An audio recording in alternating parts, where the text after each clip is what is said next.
अमरावती शहरातून एक मोठी आणि धक्कादायक बातमी समोर आली आहे। गोपालनगर परिसरातील कॅफे एटालियास येथे भरोसा सेलच्या पोलीस निरीक्षक ज्योती विल्लेकर यांच्या नेतृत्वाखाली पथकाने अचानक धाड टाकत कारवाई केली आहे। या कारवाई दरम्यान 5 कपलला पोलिसांनी ताब्यात घेतले असून पुढील चौकशीसाठी त्यांना राजापेठ पोलीस ठाण्यात नेण्यात आलेत। विशेष म्हणजे संबंधित युवक आणि युवतीच्या पालकांनाही पोलिसांकडून माहिती देण्यात आली आहे। अमरावती शहरातील गोपालनगर परिसरात असलेल्या कॅफे एटालियास येथे भरोसा सेलच्या पथकाने अचानक छापा टाकत मोठी कारवाई केली आहे।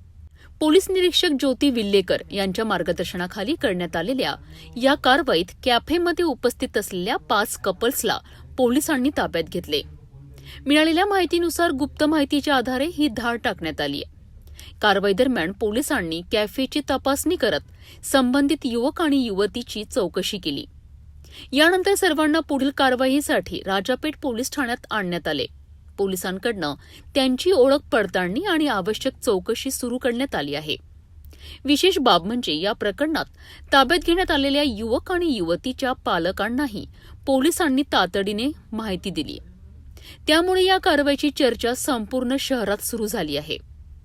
भरोसा सेलच्या या कारवाईमुळे शहरातील अशा ठिकाणांवर पोलिसांची नजर अधिक तीक्ष्ण झाल्याचे दिसून येत असून पुढील तपास राजापेठ पोलिसांकडून सुरू आहे। गोपालनगरातील कॅफे एटालियसवर भरोसा सेलने केलेल्या या कारवाईनंतर शहरात एकच खळबळ उडाली आहे। 5 कपल्सला ताब्यात घेतल्यानंतर राजापेठ पोलीस ठाण्यात पुढील प्रक्रिया सुरू असून संबंधितांच्या पालकांनाही माहिती देण्यात आली आहे। या प्रकरणातील पुढील घडामोडींवर आमची नजर कायम राहील। अशाच ताज्या आणि विश्वासार्ह बातम्यांकरिता आपण बघत राहा सिटी न्यूज अमरावती।